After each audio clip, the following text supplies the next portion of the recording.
Let's go. Let's go. Oh, did you want to? Sorry, I'll let you. Next time. I'm in love with you. Snap out of it. I'll have what she's having. Too many guys think I'm a concept, or I complete them, or I'm gonna make them alive. I'm just a fucked up girl who's looking for my own peace of mind. Don't assign me yours. Caustic wit is my religion. I would make a great queen because I am so stubborn. I say when it comes to stardom and Lauren, there are no accidents. Hi, Karen Peterson. Hello, everybody, and welcome to episode 125 of Citizen Dame, the podcast where we pretend the world is wonderful, talk about how only good things happen, and the sun is shining, so it's a good day, right? Well, aren't you lucky? Oh no, what's happening in New York, Lauren Humphreys? It is just overcast and blah. Gross. Is it humid today? It's a bit humid, yes, although not quite as bad as it has been. So that's the weather report from New York. The worst humidity I've ever experienced was when I lived in Montreal, and it was like you would start off on like Monday and it would rain and then the sky would be pretty and blue for like half a day, and then you could just see it getting more and more brown by the hour, and then it would rain again on Thursday and then it'd be pretty and blue, and sometimes they would throw in a rain on Saturday as well. So but yeah, every Monday and Thursday it rained all summer long. It was the weirdest thing. You could practically set your watch by it. Oh dear. I come from rainy climates. I grew up in New York. I lived in Scotland, so I am used to this. But also, sometimes I'm just like, can we just if it's raining and cool and nice and sort of pleasant, that's nice. But the humidity, it's no fun. Nope. Yeah, but here in California, it's like, I'm staying with a friend right now, really close to the beach. And it's like 70, I think, maybe 74 is the high today. Right now it's 70 degrees. The high is 77 and 2% humidity. So anyway, well, there you go. Us and let us know what the weather's like in your neighborhood. Exciting times on the podcast. So. Man, so Lauren, how's your week been? Stuff has happened. So surprising things. I don't know. I think that ultimately it's all going to work out. Dear God, I hope so. But knock on wood. But it's calmed down the past few days, which I am very appreciative of. So let me put it that way. Very glad to hear that. So yeah, things here. I was on vacation. I actually got to go away, and it was funny when you tell people during a pandemic that you're going on vacation, they look at you like, what, you're gonna sit in the living room instead of the family room? Like, no, I actually went out of town. I went to Utah, and I was very careful. I drove. I got a new car a couple weeks ago, and the gas mileage is so much better than my old car that I was able to drive all the way from Southern California to Salt Lake City with only one stop for gas. Wow. Yeah. So, and I just went to the pump. So I didn't have to interact with people. I was very careful. The friends I stayed with, they've also been quarantining, unlike most of the people in Utah who somehow think they're immune. There was actually a letter by church leaders in Utah saying hey, by the way, you're not immune from the virus. Stop acting like you are. That's how bad it is. But it was great. It was nice to just get away and have instead of sitting in my living room, I was sitting in some friends' living room that I haven't seen in a while. So yeah, that's what we do in the time of a pandemic. So, but anyway, this week we are very excited because we're going to be talking about something that Lauren is going to take the credit for this, but I've also been really excited about this episode. I was gonna say, you suggested this. You suggested this topic. I just want to say that. I always get excited about this, but you were the one that suggested the topic. Yeah, the thing is, so this week we're talking about Alfred Hitchcock. Woohoo! Yay! And I am nowhere near the level of expert that you are on the subject of Alfred Hitchcock. However, I am a very big fan. I've seen, well, I mean, I haven't seen all of his movies. I haven't even seen all of his American movies, but I've seen quite a number of them, and I really like them. And so I am not the expert, but I'm definitely a fan. And so I'm really excited that we're going to talk about Alfred Hitchcock today and his work, which is very, very abundant. Yes. He directed something like 70 or so, like 65, I don't know. Films. Yeah, I think some of it depends on how you categorize things, because there's a number of films that he was assistant director on or worked on, and then there are also films that are missing. Right. So there, he's got a couple of particularly of his early films that that they just don't exist. The famous one is The Mountain Eagle, which was completed and everything, and he claimed was a terrible movie. But I think we should remember that he claimed about 3/4 of his films were terrible films. But that's kind of one of the big lost films that, the dream is to find it. And the fact is, if we ever do find it, it probably is going to turn out to be terrible, but it'll still be really exciting. So it'll be one of the earliest Hitchcock films that we haven't gotten to see. And there are always going to be people too, when you find those old lost things, that are going to be like, no, this is actually not terrible. And it's like, you can admit that it is. It's okay. I mean, yeah, I've said it before. Like, I am a huge fan of Alfred Hitchcock. I love his films. He made some bad movies. Like, there's no doubt that he made some bad movies, and I can list some of the bad movies for you if you want me to. I'll get to that, definitely. But I think that that's important. Great directors, great artists make bad art sometimes, and that's okay. Like, that's normal for artists and people. People are not perfect. Exactly. Well, let's just start off the conversation, and we're going to jump around through his filmography and through different topics on the work of Hitchcock. But let's just start off with, like, what is your very favorite Hitchcock film? My very favorite Hitchcock film, and I want to preface this by saying that I draw a distinction between favorite and best. Yes. There's a difference. There are films that I think are masterpieces, and I've talked about the specific film that I think is his masterpiece, is his greatest work. It is not my favorite of his. My favorite of his is The Lady Vanishes, which is a 1938 film about a young woman who befriends an elderly British nanny on a train, and the young woman goes to sleep, and she wakes up a couple hours later, and not only has the nanny disappeared, but no one will acknowledge that they saw her. So most of the film is about her basically seeking to prove that she's not crazy and trying to find her friend because she's convinced that something terrible has happened to her. And it's a funny film. Like, the first 20 minutes are pretty much a screwball comedy. It's setting up all of the different characters, and it's just, there's a lot of humor and a lot of energy to it, and then you actually get into the more thriller aspect of the film, and it's just so well structured and so entertaining. And there are, it's wobbly in places, but I absolutely adore it. So it stars Margaret Lockwood and Michael Redgrave, who are just wonderful together. And fun fact, that was one of the very first movies I watched during lockdown, once we went into quarantine. I remember we had an episode, and I think it was when Nanina was on, and we were talking about that particular movie, and I was like, I'm going to watch this today. And then I did. And it's great, and I loved it. It was so much fun. I agree that there's a difference between best and favorite, and we can talk about his best films in a bit, but one of my very favorites is Strangers on a Train from 1950.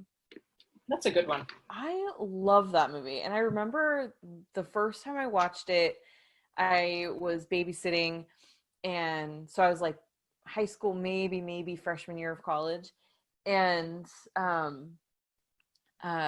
I had already seen Psycho and The Birds and some other ones, and I was just kind of working through like some other popular Hitchcock films, and I think I had just seen Throw Mama from the Train or something. And so I was just like, well, I wanna see the movie that this is referencing.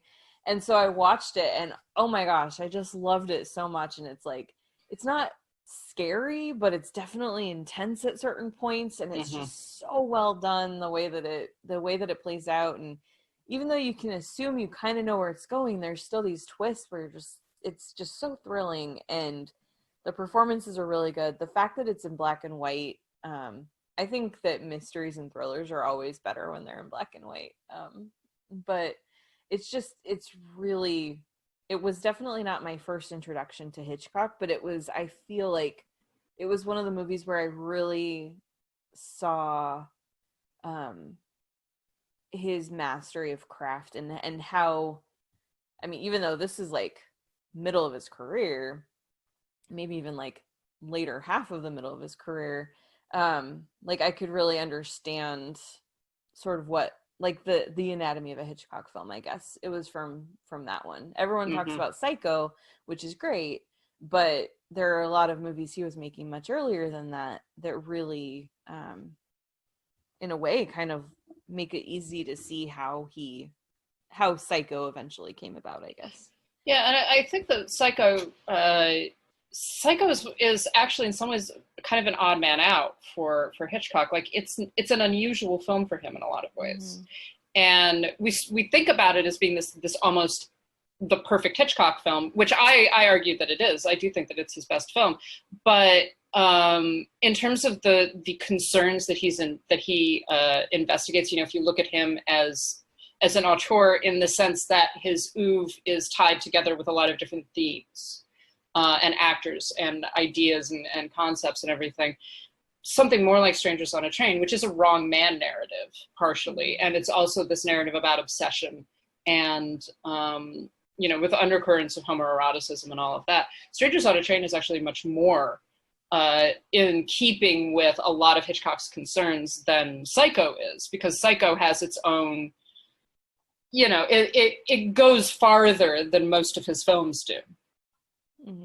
But yeah, Strangers on a Train is such a great film. That entire, so much fun, yeah. That entire, like, basically the final act from about the beginning of the tennis game all the way through to the end is just a masterpiece of suspense. Like, so good, yes. And and he's set up for it throughout the entire film so well, because what's at stake, what the characters are doing and why they're doing it, and there's this part of you that is like almost rooting for everybody. You're like, oh my God, what's going to happen? Yeah. Who is going to win in this race, basically? And you kind of suspect, that the good guy, as it were, is going to win. But at the same time, there's that sensation you almost want to maintain the suspense. You want the bad guy to succeed as far as he possibly can, because as soon as he fails, then the movie's over. The suspense is lifted. And yeah, that's a great film. I love the fact, and this is true with a lot of his films too. I love the fact that even the good guy isn't totally a good guy. Yeah.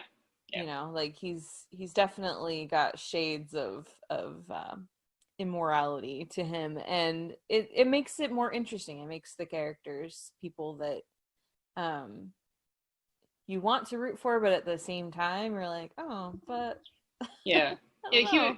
He was very good at crafting both multifaceted heroes and villains, and very few of his heroic characters are unambiguously heroic. Yeah. And very few of his villains are unambiguously villainous, and he pushes it a lot.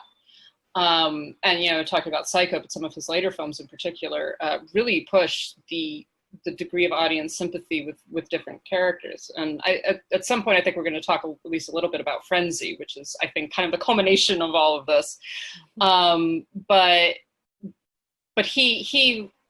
it's interesting because he puts the audience in the position of wanting, like I said, wanting the villain to succeed, because as long as the villain is succeeding, the story goes on and the tension builds and the suspense builds. And he's very good at exploiting that complicated level of sympathy in the audience. Like a lot of Hitchcock's films are about you know, I don't want to say manipulating the audience, but it kind of is, in the sense that he's forcing the audience to identify with and to root for almost figures that we wouldn't otherwise want to identify with and root for. Yeah. Complicated people. Yeah. And sometimes I find it fascinating when you're in a situation where you want to root for the villain, because it's an uncomfortable place to be, but it also can be so much fun. Yeah. Yeah, and I think a lot of his films use that, and then some of his films begin to draw that into question, to kind of turn things around on the audience a little bit and say, like, what are you rooting for? What are you, like, why are you enjoying this, almost? And again, I think that when we talk about Frenzy, I think that it's a good example of that. Mm-hmm. Yeah, well, let's go through kind of a timeline of Hitchcock and sort of talk about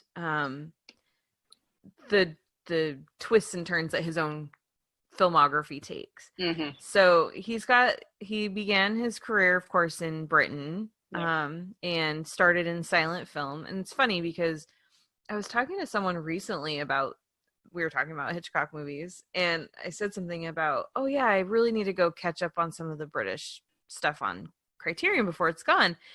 And my friend was just like, wait, what? Like, there's like so many people that don't even understand that he didn't just drop out of the sky and make Psycho, you know? Yeah. Like, well, we talked about this when we were talking about German Expressionism and how he had worked with the German filmmakers too, and he'd been doing just so much stuff. So why don't you give us a little bit of background about the earliest parts of his career?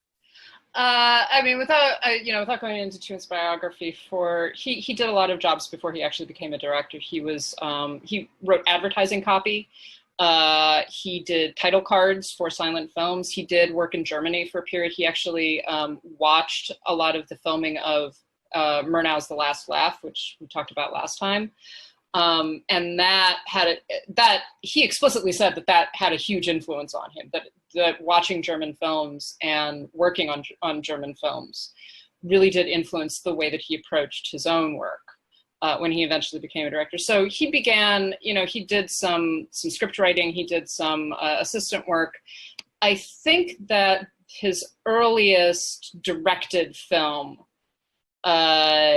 is Number 13, which is 1922, and that is a lost film. And it was unfinished. There's no footage left of it. I think there's some frames left, and that's pretty much it. So usually what is cited as the first, quote, Hitchcock film, the first film that he really directed, is The Pleasure Garden, which I think he did for Gaumont in 1925. And that's almost immediately followed. So you got The Pleasure Garden, which is this melodrama. It's a romance, right? Mm-hmm. And it's not, I believe that most of the prints are not complete. So there are it's one of those films that you can watch, but you have to, there are inserts that bridge the gap that sort of say okay, this is what happens next. And then we have the rest of the footage. But it's actually a really interesting film, and it's worth seeking out. It's on YouTube. It's worth seeking out for anyone who's interested in that degree of his early work. But his next film as a director is The Lodger, mm-hmm. which is often cited as being the first Hitchcock film. And you put quotation marks around that, because what is a Hitchcock film and what does that mean? But it's his first thriller. And it's a wrong man narrative. It's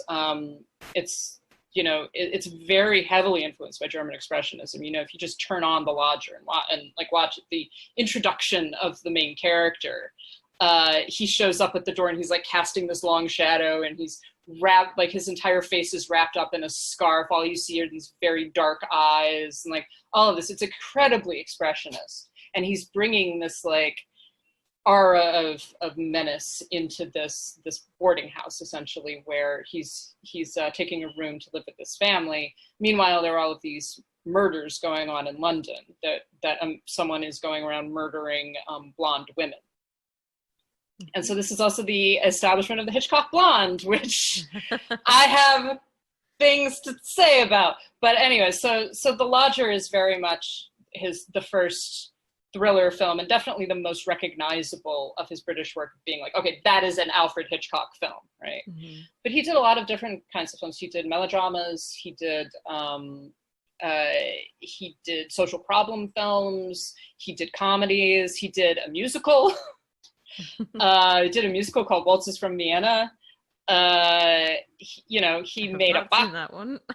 It's again not a great film necessarily, but interesting if you have interest in Hitchcock's work. I think it's always interesting to watch these kinds of films because they are very different. I actually really love some of his early work, so like Champagne, which is 1928, and it's a drama / comedy about a young woman who kind of loses her money or sacrifices her money and winds up having to go to work as a hostess, right? And that's basically the plot. But again, there's a lot of use of expressionist techniques. He creates a great deal of suspense.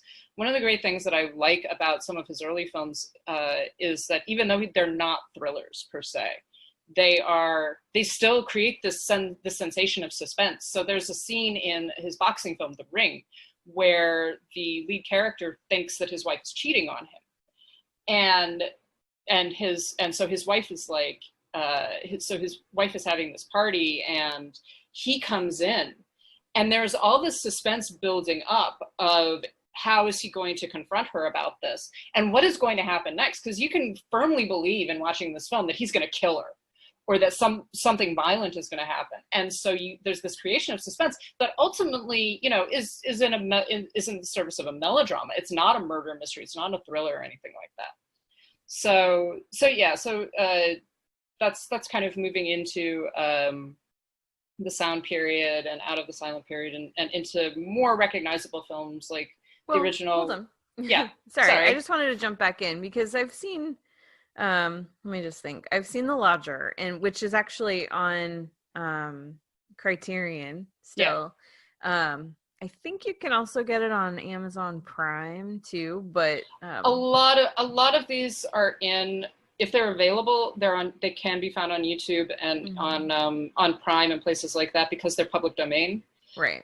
So but when you can watch it on Criterion because they tend to have more cleaned up versions. Yeah, exactly. So, but yeah, the Lodger is such a fun movie, and I just recently watched it for the first time. I had never seen it before, and it's just so fascinating.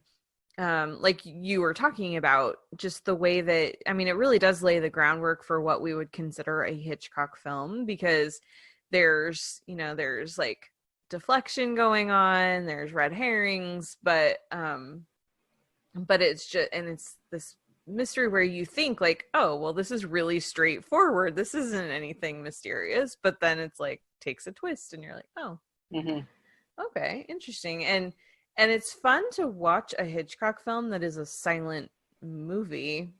I think this is the only one of his silents that I've seen, actually. I'm just looking through the list. But it's oh, sorry. I was just it's definitely his most famous silent film because like you say, it has that foundation of the Hitchcock film. Yeah, and it's fun to watch it because you still see all those elements that make him the director that we know. But without the use of a lot of dialogue, and it uses the classic silent thing where there's a lot of like very expressive performing and the use of light and shadow and stuff.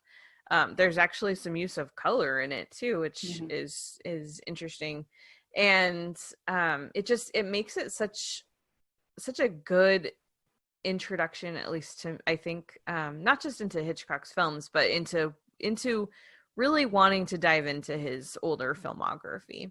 It's a great one for that. Yeah. I mean, like I said, I have this combination of like, I really want people to watch these silent films and these like, old melodramas and stuff like that because they're really interesting, but also many of them are not terribly exciting. I do think that like The Ring or Downhill are very good films in themselves. They're completely outside of what you think a Hitchcock film is. And for that reason, I think that they've kind of been pushed to the side and ignored. That it's been more like, we're not going to talk. This was him, learning things, but it's really not. A lot of them are very mature films. And there are experiments going on, and he is trying different things. He's trying a lot of expressionist techniques. He's trying, perspectives and canted angles and like all kinds of things. But it works. Like, he knows what he's doing. This isn't like a fledgling director who's never been behind a camera before. Right. This isn't a student film, sort of figuring out everything. These are actually mature and well-made films. Well, and part of the reason that he was so good was the fact that he was willing to experiment and try new things based on having a really good understanding and knowledge of how film works, how audiences work. And so it's not like he was just throwing stuff at the wall to see what stuck. He really understood people and the psychology of an audience. And so because of that, he had really well-formed, educated experiments, I guess, on how to push things just a little bit more, how to raise the suspense, how to make something a little bit more dynamic. So, and it was because of that innate understanding that he had that, unfortunately, a lot of directors, they just want to make what they want to make, and they don't necessarily, this is not an all statement, but I see a tendency of people to not really consider the audience experience. And that's not necessarily a bad thing. It just depends on the director and the type of film they want to make. But when you're making movies that are 100% going to live or die based on how the audience experiences it, then you have to really understand people, and he clearly did. Yeah, and I think these are commercial films. All of the films that Hitchcock made were commercial films. He was not trying to be an art director. Right. He was not trying to do art films, right? He was the goal here was to get audiences in seats to watch the movie and pay for the movie. That was the whole point, right? And like you said, he did understand the audience, and he did know how to create suspense, and he learned how to create suspense. So he tells there's a famous story that he told in the Hitchcock Truffaut book, which is the famous interview between that Francois Truffaut interviewed him in the 1960s. And one of the stories that he told was like, suspense is showing someone setting a bomb. So you show them set the timer, you show them put the bomb together, and they put it under a table. And then the family comes into the room, not knowing the bomb is there, and they have breakfast. And that is suspense, because the audience knows that the bomb is there. The audience knows that the bomb is going to go off at some point. Right. And the suspense is in the fact that the family doesn't know. The people sitting at the table don't know that the bomb is there. So they're going about their lives, they're going about their business, and there's this thing that is about to completely obliterate them. And that's like his example of what suspense is, versus something like shock, which is where you don't see the bomb being set, and all that you have is a family eating breakfast, and then suddenly the table explodes. Yeah. So yeah, he understood how to create that sensation in the audience, and he does it. And if you look at any of his films, you see where he's employing that just very simple but very effective concept. Yeah, it's true. And it's one of those things that, because he was such a master of it, other people have copied, emulated to varying degrees of success. But yeah, oh man, I'm thinking of certain scenes from movies right now. I'm just like, oh, it's so cool. Like, oh, the shower scene in Psycho is just so masterful. Yeah, I mean, it's famous for a reason, Exactly, yeah. So he moves out of the silent era, and as everyone else did too, and goes into some other films, one of which was one that he would eventually remake, which is The Man Who Knew Too Much. I have not seen the original. I've only seen the remake, even though I know the original is on Criterion. I wanted to watch it this week. I didn't have time. I'm sorry. Shame. But yeah, so this is, he has like these British films before he came to the States. So let's talk a little bit about some of those. Some of the British films. Yeah, I mean, so you've got The Man Who Knew Too Much, which is one of the things that I like about it in terms of that film versus the remake is that it's the same plot, right? Mhm. But it's different enough that I think you can watch them both as independent films and enjoy them for different reasons. I do, if I were to be like, well, which one is better, is like the original British one I think is better. I think it's a tighter film, and it employs I think it's a lot more effective in the kind of ambiance that it creates, and particularly in the use of the female characters. That's my opinion. You know, I think you can make an argument either way. But Why yeah, did so you remake it? I am not entirely certain. I don't know the history behind that. It's the only one of his films that he remade. And it's a very, like I say, if you watch the original and then watch the remake, it's a very different kind of film. First of all, the remake is in color, very bright color, and it takes place in Morocco. I think the initial opening is actually in Morocco. Yeah. And then they end up in Paris or London. I think they finally wind up in London. Yeah. And the original film, the family is actually in the Swiss Alps. Oh. And there's some of it is political, some of it is you know, so the original Man Who Knew Too Much is 1934, and so it's making use of the political situation in Europe. Mm-hmm. And before the war, before the war. So that's part of what he's up to. But yeah, so I'm not entirely certain why he made the choice to go back and to redo The Man Who Knew Too Much with James Stewart and Doris Day, which is such an odd pairing for a Hitchcock film. I think it works in a lot of ways, but it's just an odd pairing. And like, yeah, I mean, in the original film, the mother is a sharpshooter. I think that's important to note, you know, and then she becomes Doris Day, who's a singer. Yep. You know, it's interesting. I don't know. I never know quite how I feel about those films. Well, it's funny because and like I said, we're going to jump around a lot, but we'll come back to more about this particular topic. But as far as the remakes go, it's one of those things that's so funny when people just are so adamant, you can't remake a Hitchcock movie. And it's like, well, Hitchcock remade a Hitchcock movie. Yeah, exactly. Exactly. Like, and he remade, yeah, I don't know, man. Like, you have to do it well and not be stupid, Gus Van Sant, but you can do it. Yeah, exactly. I mean, maybe that's really it, that only Hitchcock should remake a Hitchcock movie or something. Maybe, I don't know. Maybe. Well, I have some thoughts on that, which, like I said, we'll come back around to in a bit. But yeah, me too. But yeah, so he does Man Who Knew Too Much. He does 39 Steps. Yeah, and then you begin to get into, I guess, the films that are more recognized. Basically, most people, when they talk about Hitchcock's British films, will talk about The Lodger, they'll talk about the 39 Steps, and they'll talk about maybe The Lady Vanishes or The Man Who Knew Too Much. And those are sort of the major touch points. And again, these are all great films. And they're what sort of set him up eventually to go to America. The reason why he eventually went to America to make Rebecca and was employed by Selznick was because he was such a success in Britain, and he made these films that were so good and so interesting. So the 39 Steps and The Lady Vanishes are kind of the 1-2 punch of his later career. And his final film in Britain was Jamaica Inn, which is, again, it's like this last hurrah for Hitchcock melodramas or something, because it's based on a Daphne du Maurier novel, and it stars Charles Laughton and Maureen O'Hara, a very young Maureen O'Hara. I think this is one of her first films.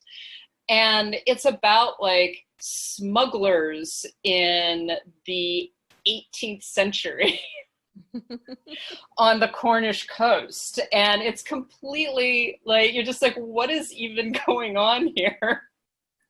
Well, that sounds like a party.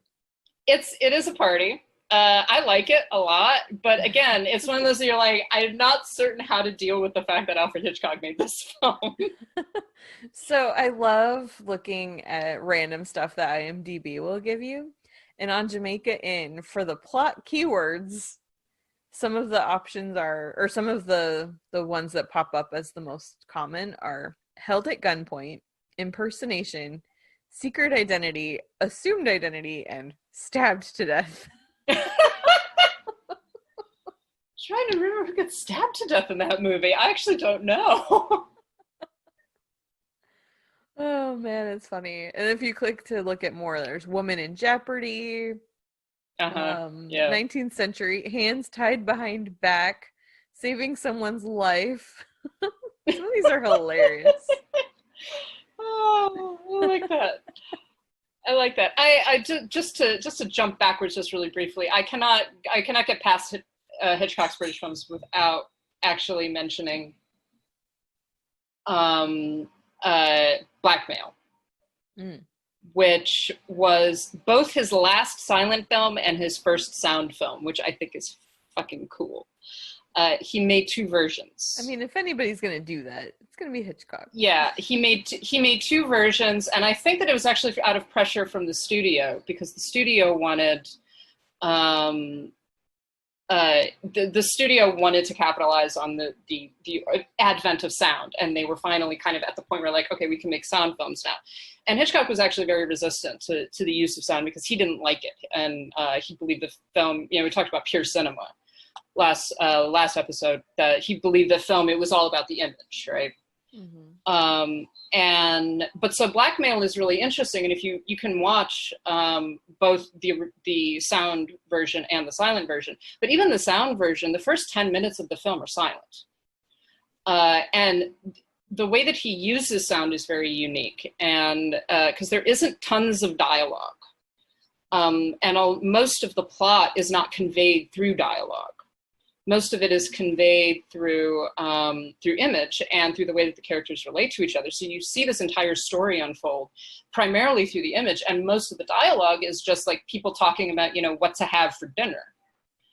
And so it's a really interesting use of both sound and silence, and the way that sound is used, and the way that image is used in pairing it with sound. So I really, it's a nasty film, and I love it for that reason.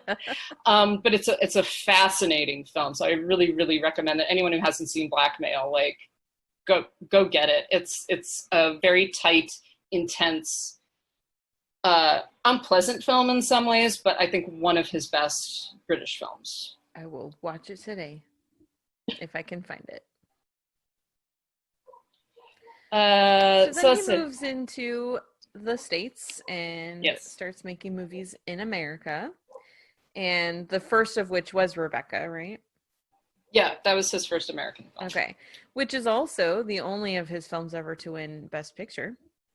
Yes, although he never won Best Director. He didn't. He was nominated 5 times, I believe, and he never won. He did get a special honorary Oscar in 1968, the Irving G. Thalberg Memorial Award. So that's the only Oscar he ever got. He never won a competitive Oscar, but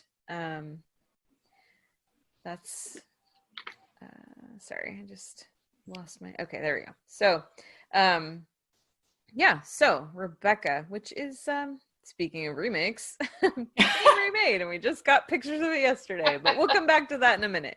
I keep saying that, but we will. Oh, God.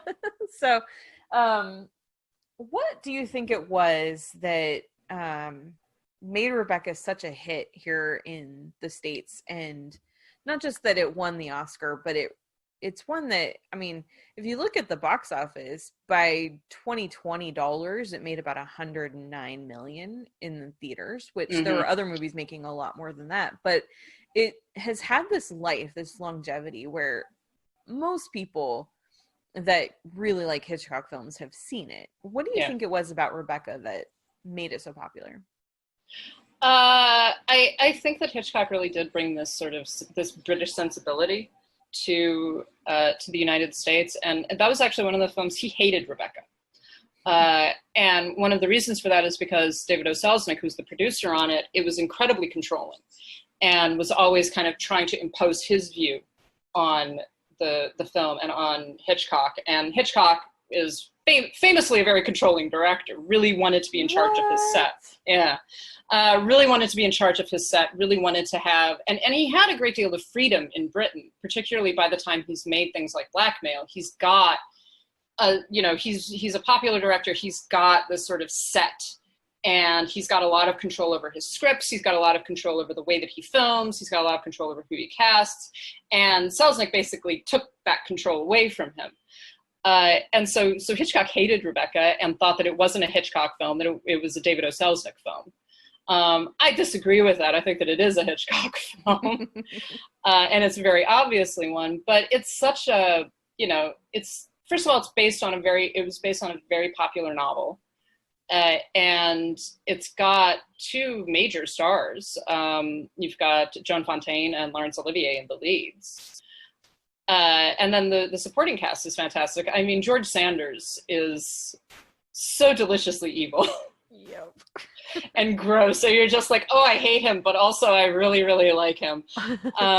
He's so good at that, of really making you just love these terrible characters. Yeah, he's so smarmy, and like he just arrives, you're like, oh God, I hate him, but he's kind of hot, but also, oh no, I'm creeped out, but also, yeah, it's great. And Judith Anderson, who plays Mrs. Danvers, and is just such a good villain, good.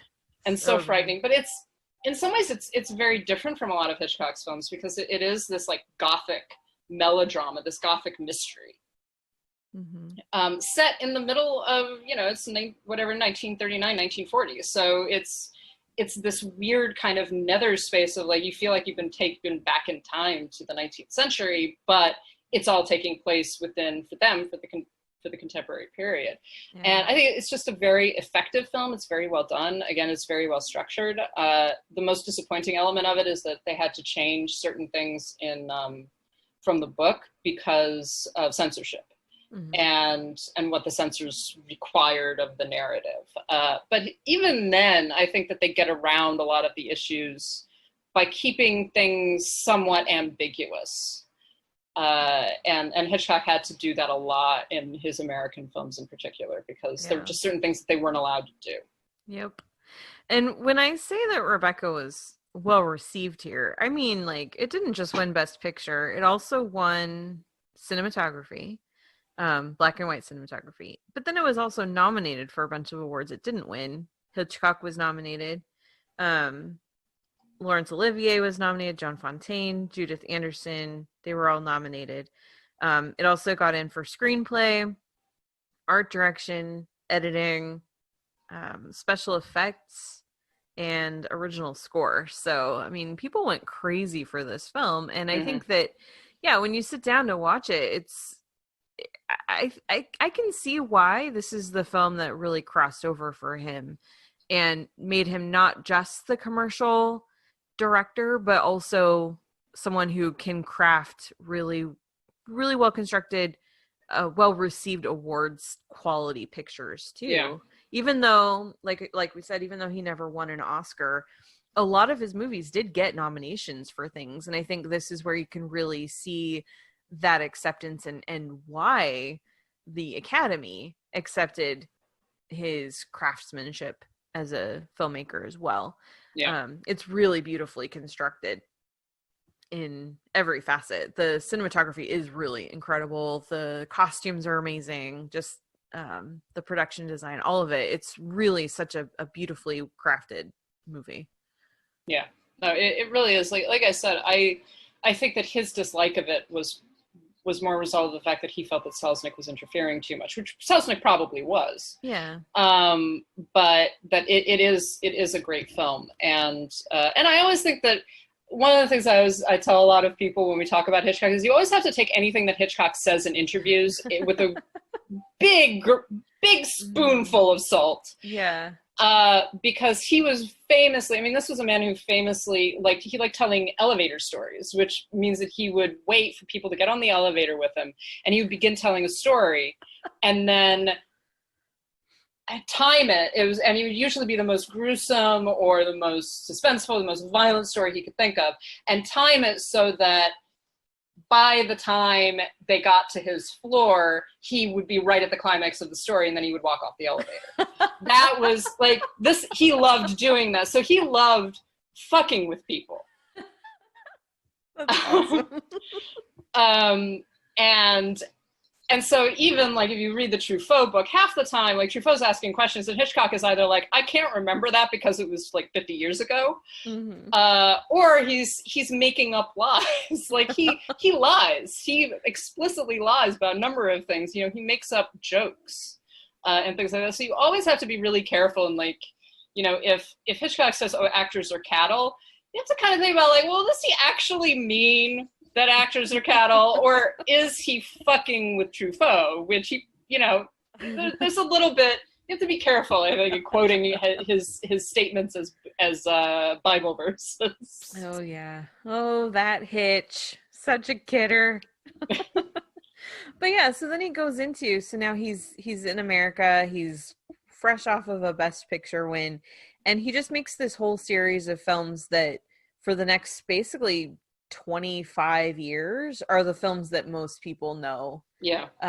Even if they haven't seen them, if you say Hitchcock, they know about like Rear Window. They know about Dial M for Murder, usually Psycho, The Birds, North by Northwest. So let's talk just kind of as a collection that those films, like his really famous, best known ones.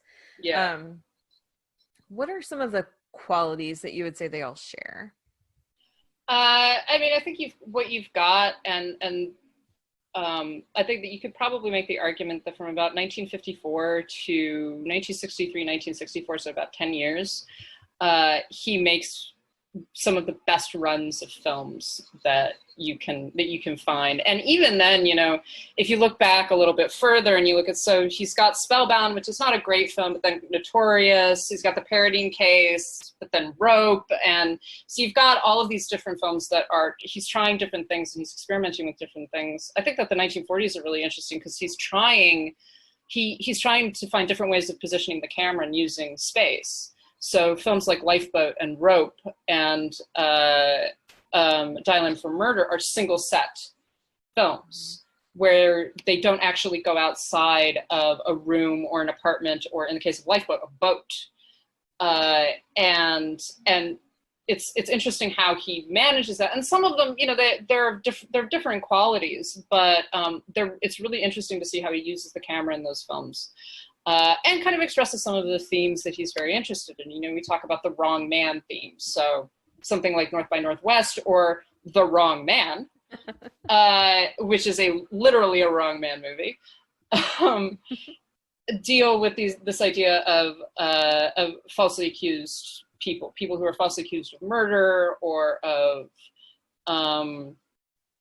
criminality, who are mistaken identity. North by Northwest is basically the whole thing that sets off everything that happens in North by Northwest is that the Cary Grant character accidentally summons a page boy at the same time that the boy is calling for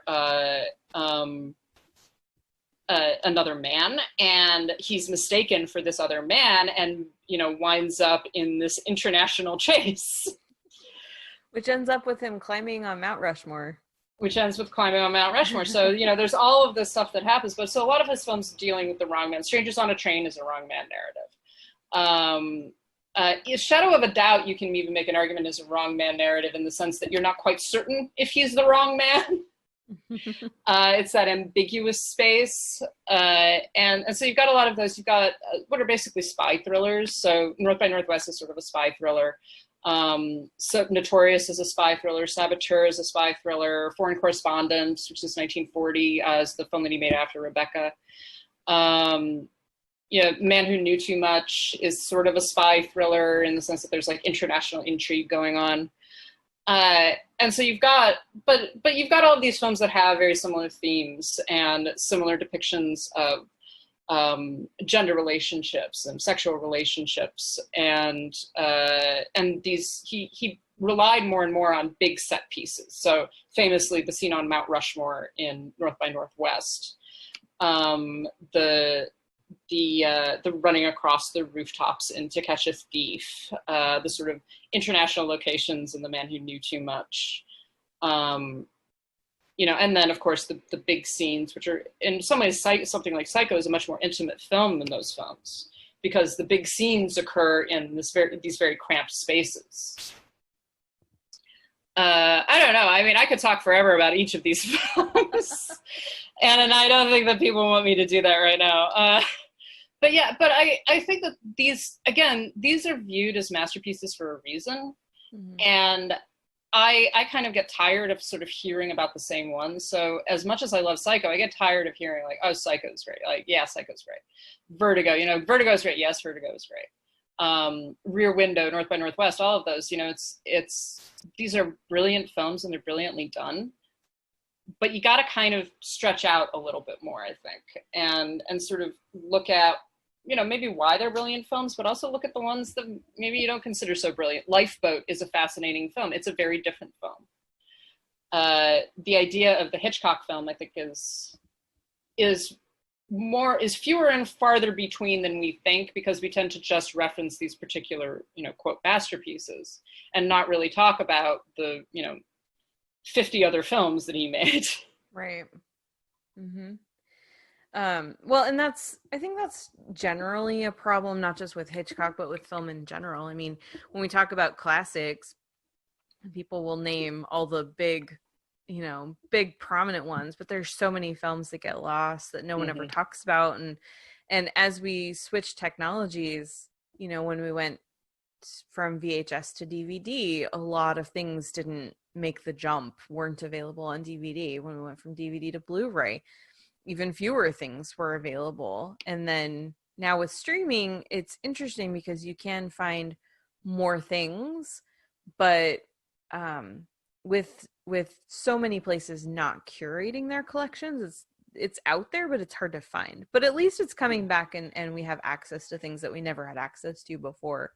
But I think that's just one of those issues as you change technologies. What people value and what they decide is important enough to continue and to bring forward diminishes, because in between we're also making a lot of new movies too, and so it's like you have to kind of cull your collection at some point, I think. And Hitchcock, I think, is a great example of that, because yeah, I mean, he's made dozens of movies, and half of them most people have probably never even heard of, or if you said the name of the movie, even if they'd heard of it, they wouldn't necessarily know it was Hitchcock that did it. So yeah, there's a lot of those. But so you've mentioned a few. What would you say is one of his best movies that no one ever talks about? Oh God. Yeah, there are a whole bunch. I think The Blackmail is a big one. I think you know, some of the films like I recently rewatched Lifeboat. Actually rewatched Lifeboat and Shadow of a Doubt back to back, and those people talk about Shadow of a Doubt more. But Lifeboat is a really interesting film. Lifeboat is interesting also because it's a single set film, but in contrast to something like Dial M for Murder or Rope, where they take place in apartments, and so the camera has a great deal of fluidity. Lifeboat literally takes place in a lifeboat, and among a group of people who are stranded together. And it means that the camera has very little fluidity. So almost everything is done in terms of camera work and image is done via close-up and medium shot. And so it's almost this montage-like film. It looks different from a lot of Hitchcock films, because if you watch most of his films, he has a great deal of fluidity with his camera. He uses tracking shots and dolly shots and crane shots and switching angles and all kinds of things. And in Lifeboat, he's not able to do that because of the constraints of the set. So it's telling a story in a very, very different way. So I think that Lifeboat, while it's not a great film, I think it's more interesting than a lot of people give it credit for. Same thing with Shadow of a Doubt. Shadow of a Doubt is one of the best paced films I think that he made, and sets up this almost vampiric narrative that is so fascinating and so much fun to watch. And Joseph Cotten is just a terrifying presence because he's this combination, you're talking about likable villains. He's this combination of sinister and charming. And half the time you're like, I don't know if he is what they think he is or what any of this means. And he walks the line on that really, really well. Interesting. There's one movie I really want to talk about because it's one that most people try to cite it as like something different than I think you and I are on the same page about it, and that's Vertigo. Why don't you tell everyone why they're wrong about Vertigo? Okay, well, I will start out by saying that I think that one of the problems that I have with Vertigo is that every time I read about Vertigo, I'm like, oh, it's really interesting. And then I watch Vertigo and I go like, oh, it's really boring. Yeah. And I do think that Vertigo is one of those films that maybe has been not necessarily misread, but the common reading of it, the kind of accepted reading of it, is that we're supposed to identify with and support in some way the behavior of Scotty, who's the James Stewart character. I think that this is a story about obsession, and it's a story about unhealthy obsession. And that's what it's intended to be. Mm-hmm. It's not a romance. It's not a great love story. This is about a man who is deeply psychologically troubled and because of the events becomes obsessed with this woman. And eventually, I mean, if you look at Scotty's behavior, none of his behavior is romantic. Mm-mm. His behavior is stalking. Mm-hmm. It's stalking, it's obsessive, and it's ultimately violent. Yeah. And so if you don't know the plot of Vertigo, you don't know what's happening, he forces this young woman into becoming the image of a woman who died. And it's shocking and it's horrifying. And so it is this story about obsession and violence and patriarchal dominance, I think, that is very much not in keeping with the way that many primarily male critics have interpreted it, but also certain feminist critics. Feminist critics have used Vertigo's kind of the representation of, Hitchcock the patriarch, which I think is a totally legitimate interpretation. But I think that there's also another one, that this is not a film that is about supporting what Scotty is doing. It's about supporting the main character. It's actually about showcasing how violent this is and how dangerous this is and how obsessive his behavior is. It's not a positive representation. So like I say, I don't think it's intended to be a romance. I think it's intended to be a story about a man destroying himself and destroying the woman that he supposedly loves because of his obsessiveness. Mm-hmm. I remember, the first time I saw it, it was probably back in college, and I watched it because it was a famous Hitchcock movie. I was trying to watch all of those. And so I watched it, and I agree with you. I thought it was very slow. And some parts of it, I was just like, did I miss something? Like, I don't know. But I remember when I was reading things about it and people were talking, like, this is years later, because I'd never considered it a romantic movie at all. That had never crossed my mind that was even what it was trying to be. And when I started reading things from people who were putting it on the list of like most romantic moments in film or whatever, I was just like, what are you talking about? And it's very weird. It literally opens with a traumatic incident that damages the main character, and then he spends the rest of the movie trying to turn someone into something she's not, and that's part of trying to deal with his damaged psyche. And it's I don't know where people went so wrong on their interpretation of the film, because I'm with you, I never for a minute thought that was even the direction that Hitchcock was trying to go, and yet people have read it this way for a long time. And it's funny because now when people bring up Vertigo, I just kind of roll my eyes and they think I hate the movie. I don't hate the movie. I don't love it. It's definitely not one of his best. But it's just so woefully talked about wrong, I think. Yeah, I think that Vertigo deserves a different analysis, and the, like I say, the dominant perspective on it from both male critics and then from feminist critics has been that this is representative of something that is supposed to be positive or that is supposed to be desirable in some level, that it's a romance, right? That it's a doomed love affair or something like that. And I don't think that that's true at all. And I think that it is time to kind of look at Vertigo in a very different way and say, okay, you know, this is one interpretation, and it's a legitimate interpretation, I think, and you can make arguments for it.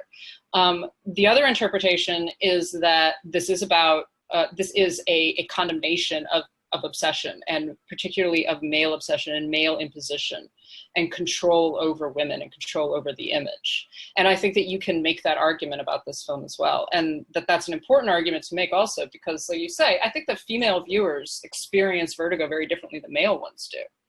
And I may have told the story on here before, but I remember when we talked about Vertigo in a film class on Hitchcock that I took, and there was this whole conversation about, you know, why cast Jimmy Stewart? Why not cast someone like Cary Grant? You know, why not cast someone like Sean Connery, who gets cast in Marnie?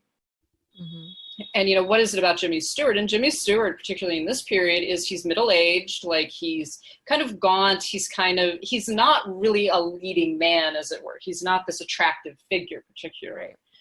And one of the things that our professor asked the women in the class was like, okay, well, so you have one kind of feeling about Jimmy Stewart.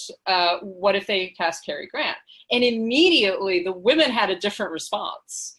Because and I think that's part of it, is that the men identify at some level with Jimmy Stewart, and they identify with him as this, you know, it's one of those films where I'm like, why the fuck would Kim Novak go for Jimmy Stewart? She had tons of films like this, just like, why the hell would she do that? But so the women had a very different reaction to the idea of Cary Grant being in the same role and doing the same thing. And I think that's kind of indicative of the way that different genders identify with the film and experience the film. The men kind of see it as this valorization and this you know, great romantic story, and the women see it as abuse, essentially. Mm-hmm. And that's what it is. And I think that it is abuse. Yeah. And I think it's intended to be viewed that way. That's the thing. I would make that argument. It's intended to be read that way. Yes. Yeah, I completely agree. I think that there is some misreading of the text of the film and the intent of the film. Yeah. But this leads into another question, just in general, about the ladies of Hitchcock's films and the way that they are portrayed on screen. We can talk about this, but first of all, just to start, are Hitchcock's films misogynist? No. I agree. Okay, good. All right. So now that we're on the same page. No. You know, and again, we've talked about auteur theory on this podcast before. And, you know, there are all kinds of problems, not just with the theory, but with the way that the theory is used. I'm not a big fan of just applying the director's biography to every single film and to every interpretation of a film. Yeah. But I think, so leaving that aside, leaving all of Hitchcock's personal issues aside, which I think he had many, and that is quite obvious, and I am not at all saying that we should excuse that or that we shouldn't talk about it at some point.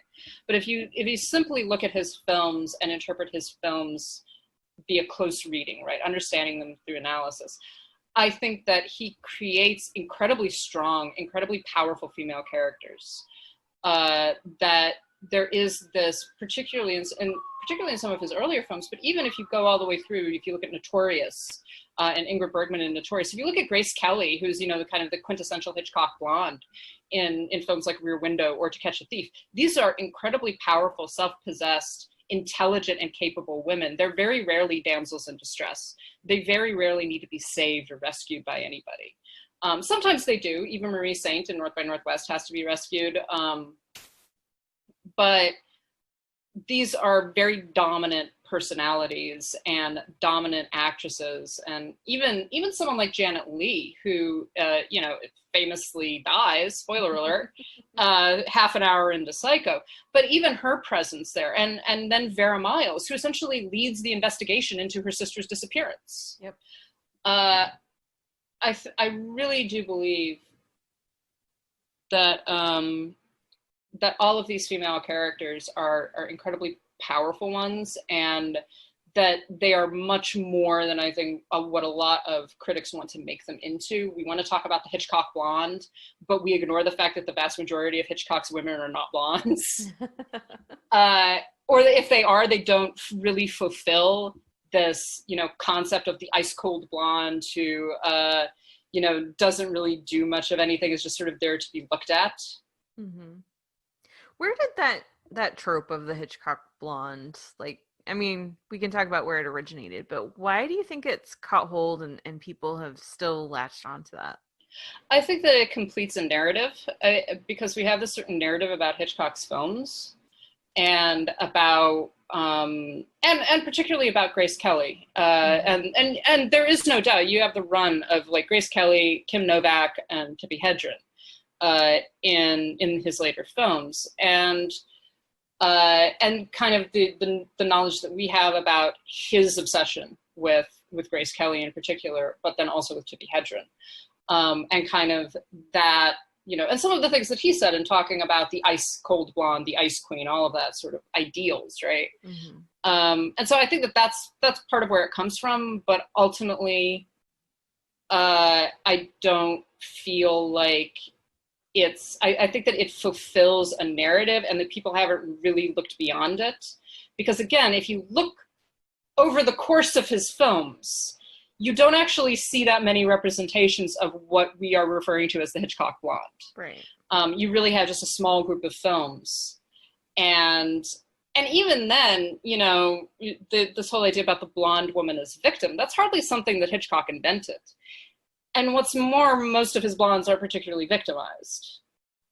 Mm-hmm. So, how are we going to tease that out? And most of the films that people cite are things like Rear Window, Psycho, and Vertigo, and The Birds / Marnie. But those are a small portion of his filmography. Yeah, that discounts a whole lot of films and a whole lot of other examples like you've talked about of women being very capable, women having autonomy in their stories. A lot of the films being focalized through women. Right. So watching Shadow of a Doubt, most of that film is focalized through Teresa Wright, who plays young Charlie. She's not a blonde, she's a brunette. And most of Notorious is focalized through Ingrid Bergman. Mm-hmm. Most of Suspicion is focalized through Joan Fontaine. Rebecca is focalized through Joan Fontaine. You can list all of these films that is Marnie, for fuck's sake, is focalized through Marnie, and that is a problematic film in a lot of ways, but it's still told through her perspective. Mm-hmm. And I think that that's probably the best argument against this whole idea of like, oh, Hitchcock's misogynist or Hitchcock's films are misogynist. I don't know if the man himself is misogynist. I'm not even going to make a statement on that. But his films do not evince any degree of misogyny, in my opinion. Yeah. And it's interesting because given the time period that he's making movies, it would have been not acceptable, but it would have almost, I don't even know how to describe it, but it wouldn't have been surprising, I guess, to have films that were. I mean, there's a lot of examples from the same time period by other directors where there's things where they're either misogynistic or just aren't focalized through female perspectives, and he was making films that were that really gave women autonomy. Yeah, I was trying to not use that word again because I just used it, but yeah, exactly. And to just really let them run their own stories, and like you mentioned, Vera Miles in Psycho, and she's ultimately the hero of that film, and there's a lot of examples like that, and it would have been just as easy to have in just using Psycho as, continuing that example, it would have been just as easy to have the boyfriend Sam be the one that like solves the murder, but he didn't. And I think that someone who, and of course we don't know, we'll never know for sure, but I think there's something tells me that if someone was inherently misogynist and they have this huge vehicle for making any film that they want, and at a certain point he basically had, he could just do what he wanted to do. If he were really a misogynist at heart, then I think that his films would have reflected that more. Yeah, I agree, and I think that you just have to look at the films of Brian De Palma to kind of see that reinforced. Yeah. And also, you do have to say that Hitchcock had worked with women behind the scenes a lot, including his wife, Alma, who was, she's credited, I believe, as assistant director on The Lodger. She wrote a number of his screenplays in concert with other people. Joan Harrison was his assistant and then produced for him. She produced the Alfred Hitchcock Presents TV show. So he worked with a lot of female screenwriters, a lot of set dressers, a lot of designers. He worked with Edith Head constantly. He relied on women a lot. And I will have to say, and this is again something that people say Hitchcock was totally misogynist. Again, not necessarily going to make a statement on that. However, he always credited his wife. Mm-hmm. He very openly said that she was essentially responsible for his career in a lot of ways. That she read his scripts. She suggested things to him. She suggested Psycho to him. So these were all things that and he said that openly, and he expressed that openly, that she was very much one of the driving forces behind his career. And there would be no Alfred Hitchcock as a brand or as a concept without Alma. So, and that was something that he very explicitly stated. Mm-hmm. Yep. So there you go. Case closed. He was not on this. No, I'm just kidding. No, there's all, we could talk. There's definitely evidence to support that he at least understood and stood by women. And he definitely was not an innocent flower that was always perfect, but who is at this point, really, Yeah, his films are not misogynist, and I will make that argument to anybody. Yep. Well, before we go into the last part that I want to talk about, we do have a couple of questions. The first is from @BC Wallen. Is Farley Granger a bad actor, or does he just play nervous roles where he gets overshadowed by the confident men in his life? I don't feel like I can answer that question because, Farley Granger, for those who don't know, he was in Strangers on a Train. He was in Rope. Yeah. I've only seen him in those movies, I think. So I don't know enough about his career to know if he was a bad actor or not. I thought he did a great job in Strangers on a Train, so. Yeah, I don't think Farley Granger's a bad actor. He's not one of those actors that I've followed particularly. I've seen him in other films, and he's very good in them. Mm-hmm. He may not necessarily be the world's greatest actor, but at least in the Hitchcock films that he does, he plays the roles very well. Yeah. And they're very different parts. I think he's great in Rope. The combination of him and John Dahl in Rope is just fantastic. Rope it works is such so a good well. movie. It really is. If you guys haven't seen Rope, go find it and watch it. It's so good. It's so good, and it's really short. It's like an hour and 25 minutes, something like that. It's like 80 minutes. It's not even. Yeah. It's not even an hour and a half. Yeah, it's so good, and there are times. I very rarely get excited about camera placement, but in that movie, I was like, oh my God, the camera placement is so good. Yeah, I think if it had been longer, it would have actually felt like too much. It's just the perfect length. Yeah. Yeah, it really is. And we have another question from @Ian Daly. What's your favorite of his pre-Hollywood films? Mine is Lady Vanishes, but I'm curious as I feel those films are less discussed and seen. Now, we did definitely do a lot of talking about those films, but ultimately, what is your favorite? Lady Vanishes. Mm. Yeah, like I said. Yeah, I love that. I think either that one or The Lodger. Yeah. For me. So, yeah. Fun. Okay. So the next thing that I want to talk about, and this is kind of going to be where we wrap up because we've been talking a while.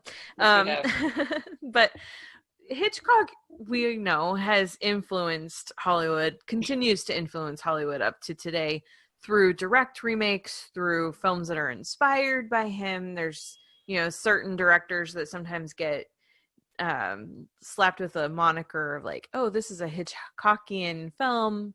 So I want to talk a little bit about that and what makes a remake work, or a reboot, or whatever. What makes it work? What makes it fail? And are there any directors today that you really feel deserve that Hitchcockian label? So for me, as far as remakes go, I am of the opinion that remakes of Hitchcock films only work if they are basically inspired by his movie, but take a completely different spin on it. For example, one of my very, very two of my very, very favorites, I already mentioned Throw Mama from the Train, which is inspired by Strangers on a Train, and it references Strangers on a Train a lot. So it's not a direct remake. It's two guys. One is a teacher, the other is a student, and it's Danny DeVito and Billy Crystal.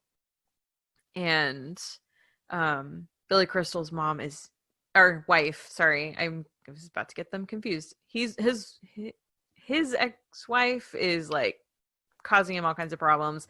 Danny DeVito's mom is insane. It's Anne Ramsey from The Goonies. I love her. Anyway, so Danny DeVito gets this idea after seeing Strangers on a Train to crisscross and murder each other's problematic women in their lives.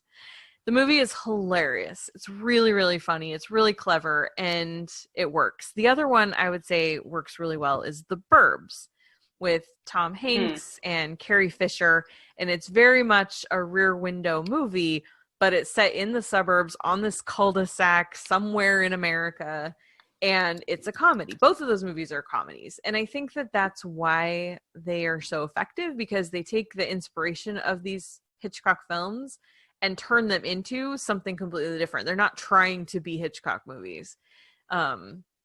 So those are two examples that I can think of that work really well. What do you think? Yeah, I think that remakes of Hitch. I agree with you. I think that you can't remake a Hitchcock film, as Gus Van Sant proved. So because first of all, I mean, you're working against yourself already, because his films are so well known and his films are so beloved in so many ways, and he has such a unique stamp as a director, right? So to say like, well, I'm going to remake Rear Window, it's just like, no, you're not. That's a really stupid idea.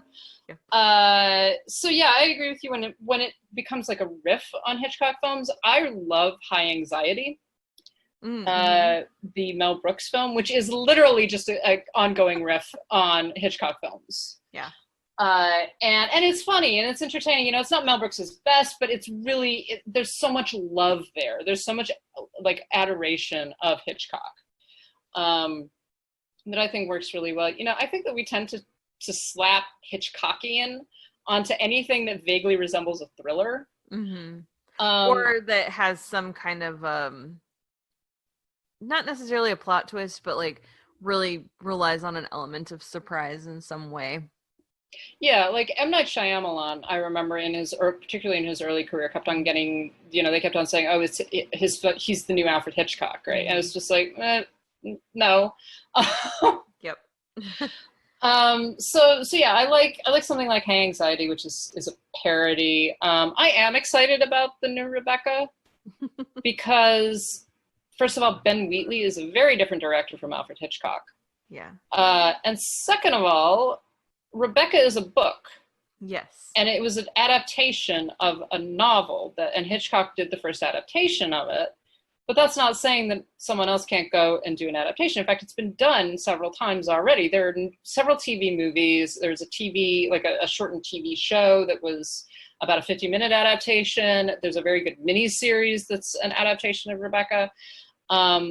So there's no reason why, this it could be a good adaptation, it could be a bad adaptation, but I don't think that there's a need to then say like, well, let's compare it to the Hitchcock film. No, let's not compare it to the Hitchcock film. Mhm. First of all, because it's not fair to compare one filmmaker's oeuvre to another's necessarily. Right. And it isn't a remake of a Hitchcock film, it's an adaptation of a book that Hitchcock also adapted.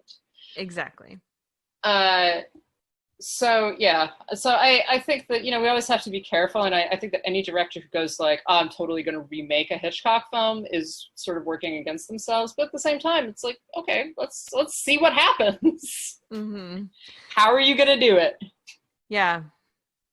But my real main feeling on it is just, if you're going to attempt it, make sure that it's something different. Another film that I think actually worked really well, it's another Rear Window inspired story, and that's Disturbia with Shia LaBeouf, which is silly and goofy, and it's not funny, it's not a comedy, but I think that one actually worked really well too, because it takes the story and it adapts it in a different way. It's trying to do something fresh. It's not like, I think the ones like Gus Van Sant's Psycho, the ones that try to just remake his vision, they don't work, because first of all, we've already seen it done really, really well. I mean, even people who are averse to watching old movies are willing to watch Hitchcock movies. Yeah. So yeah, I think that's where I just lost my train of thought in the middle of my sentence. Oh my gosh. But yeah, I think that's where people go wrong, is when they just try to straight up remake Hitchcock, because there's no need. And there have been attempts.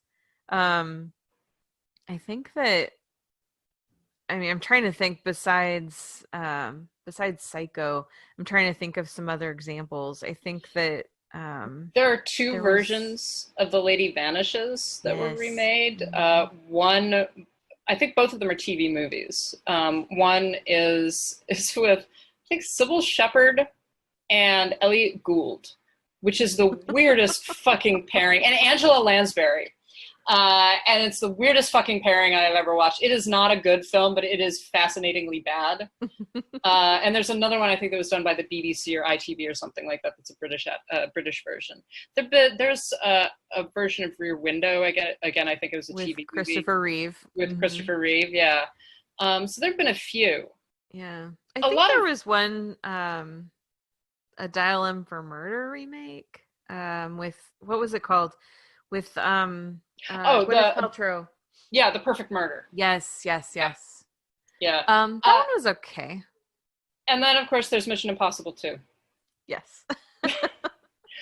Which is a remake of Notorious. Yes, it is. And, like, to the extent that they lifted whole sections of dialogue. And I remember watching Mission Impossible 2 and being like, this looks familiar. Recognize this. I feel like I've seen this before or heard it before. And then there's like a line that Anthony Hopkins says, and I was like, holy fuck, this is Notorious. Yeah, I'm trying to think. Yes, there is a line that's straight out of Notorious. The conversation, I think the scene between Anthony Hopkins and when he's trying to convince Tom Cruise to take Tandy Newton on. Mm-hmm. Yeah, and it's almost verbatim. It's like I say, it's almost entirely lifted from Notorious.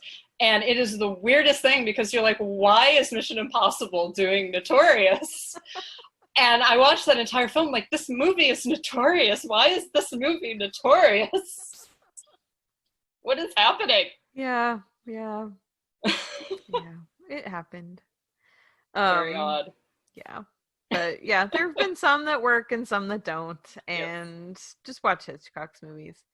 But also, Mission Impossible 2 is not actually that bad, because it's Notorious. Yeah.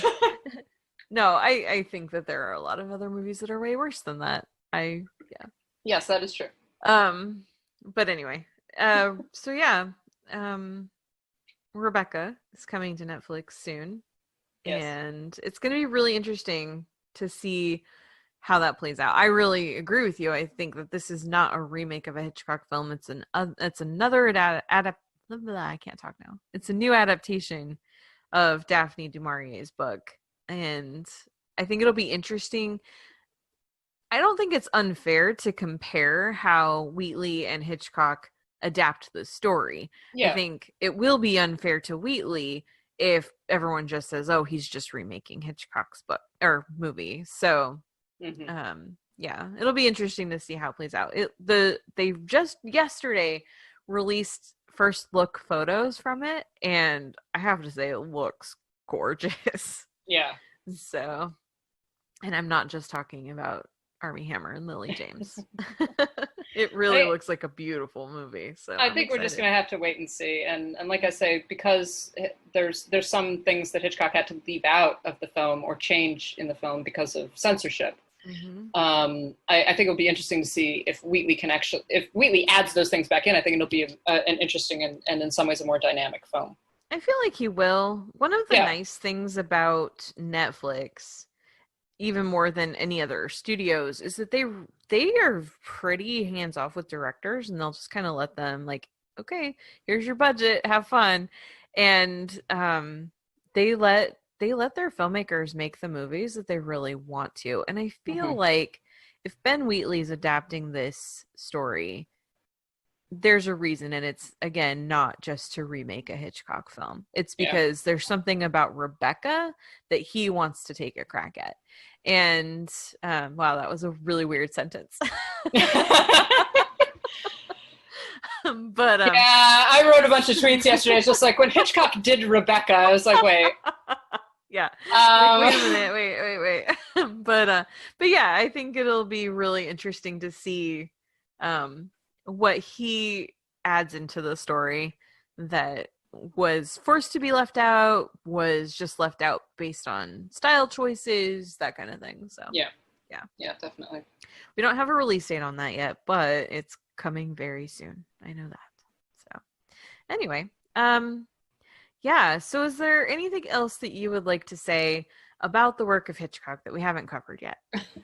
I don't want to. We've already gone pretty long. You need to save it for your book that you're going to write eventually. The only thing that I think that we haven't addressed is Frenzy, which I'm not going to go long on. Frenzy is. I actually think we had a question on Frenzy that I didn't put on there, but the question was, is Frenzy a giallo? And for anyone who does not know what a giallo film is, please go look it up. It's an Italian form of horror. But Frenzy is I think one of his most interesting films, in the sense that it is his next to last film, and it also represents his return to Britain. He went back, and it's a British cast and British financing, etc. He returns to Britain, and he makes this movie, which is a wrong man movie, but is about a pretty violent rapist who murders women with a necktie. And it is probably Hitchcock's most explicit film. There actually is one sequence that is a rape, right? It's very disturbing. It's very well shot, actually, but it's an incredibly disturbing film. It's an incredibly dark film. But one of the issues that we were talking about earlier is this issue of forcing the audience to identify with the villain. And a large section of Frenzy is focusing on the villain. You know who the killer is pretty early on. Because you witness his murders, and you follow both him and the guy who's accused of the murders, almost in tandem with each other. And one of the things that Hitchcock does is he creates this very charming and distressingly likable killer, which is incredibly disturbing given the degree of violence with which he murders women. And he also creates this hero who is incredibly unlikable and nasty. And so you've got, I think, a combination of some of Hitchcock's concerns and some of the ways that he turns these elements around on the audience. It says, like, okay, here is sort of the natural progression of this kind of identification. You're now going to identify with this abhorrent killer. And there's even an entire sequence where a woman that the killer murders rips off his tie pin and he realizes that he's lost this tie pin, and so he's hidden her body in a potato truck, and so he has to go and find the tie pin that is like clasped in her hand. And it's this funny sequence. Like, it's actually very funny. It's comedy. And at the same time, you know what this man has done. You feel sympathy for him. You feel concern for him because he's trying to get back this piece of evidence. And it's a question of like, is he going to be caught or not? And at the same time, you are aware of how vile and terrible he is. And so it is a fascinating film. And I hesitate to recommend it to people because it is so disturbing for that reason. But I think it is a combination of a lot of Hitchcock's concerns. And I think that some of this really is about forcing the audience to question what they enjoy and who they sympathize with and why they sympathize with them. So yeah, Frenzy, the 1-2 punch of Frenzy and then Family Plot. And Family Plot is just this silly, entertaining heist movie. I'm very glad that he did not end his career on Frenzy. I'm glad that he ended his career on Family Plot. But both of those films, I think, represent the culmination of a career. It is not, a slow tapering off. He really did make 2 final films that are everything that he had put into all of his other films and taken to a logical extent. So yeah, that was the last thing that I wanted to say. Well, I think that's a perfect note to end on. Yeah. So listeners, why don't you let us know what are some of your favorite Hitchcock films, and also what is a film that you have decided you're going to go watch because Lauren was talking about it. So, because I would love to know what films you've been inspired to finally go see based on this episode. Yeah. So I know I've got a few I need to go watch too. I've never seen Lifeboat. I'm gonna find that one. I'm gonna watch it. Do it. And Blackmail too. Do it. So thank you. Yeah. So okay. Well, thank you so much for sticking with us for this extra long, but I thought it was a really fun episode. I did not fall asleep. Well, I didn't explain why The Skin Game is actually a great film. So, I got another hour. No, I wouldn't subject anyone to that. It's a difficult argument. Like, I'm sorry. Like, oh yes, Lauren, do you want to tell us about your esoteric obsessions with specific Hitchcock films that no one watches anymore? Yes, I would. Well, we would like to thank our patrons for supporting the show and maybe eventually helping finance Lauren's book. But yeah, so special shout out to Heather, Adriana, the Crooked Table Podcast, Michael, Jacob, James, Katie, Carriata, Mason, Matthew, Michelle, Monty, Nanina, Nicole, Robert, Sharon, Steve, Tao, and Will. Thank you so much for supporting us. If you would also like to become a patron and support the show and help us keep the lights on, that is patreon.com/citizendame. We also have our Zazzle store, zazzle.com/citizendamepod, where you can get t-shirts, face masks. I promise I'm going to add a couple more designs this week. I got some fun ideas, so I'm going to work on that. We also have our Ko-Fi account, which is ko-fi.com/citizendame if you would like to kick us a couple of dollars, but you don't want to make a commitment. Totally fine and awesome. And we appreciate people who've done that. We also would love it if you'd reach out to us. We have lots of different ways to do that. We've got our Twitter and Instagram are @CitizenDamePod. We are sometimes on Facebook, facebook.com/CitizenDame. You can email us directly, citizendamepod@gmail.com, and be sure to check out our website, citizendamepod.com, where I'm sure we're going to be having some fun new content very soon. Yes. It's been a busy time. I know it seems like it's not, but it is. It's really busy. Yeah. So, Lauren, where can people find you outside of Citizen Dame? I am on Twitter and Instagram @LHBusiness. And I am on Twitter and Instagram @Karen M. Peterson. So thank you so much for listening. Be sure to share with your friends. Also, if you haven't done so, maybe you're in the mood to give us a little reading, review, and help boost our profile. So yeah, that would be cool too. But yeah, thanks so much. We'll catch you next time. Bye.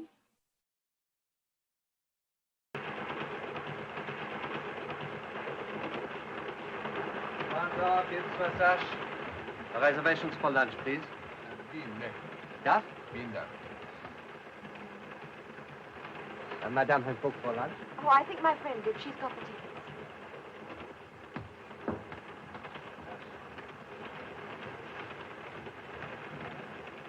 Have you seen my friend? No? My friend, where is she? La Signora Inglese, the English lady, where is she? There has been no English lady here. What? There has been no English lady here. There has. She sat there in the corner. You saw her, you spoke to her, she sat next to you. But it's ridiculous. She took me to the dining car and came back here with me. You went and came back alone. Maybe you don't understand. I mean the lady who looked after me when I was knocked out. Ah, perhaps it make you forget, eh? Well, I may be very dense, but if this is some sort of a joke, I'm afraid I don't see the point.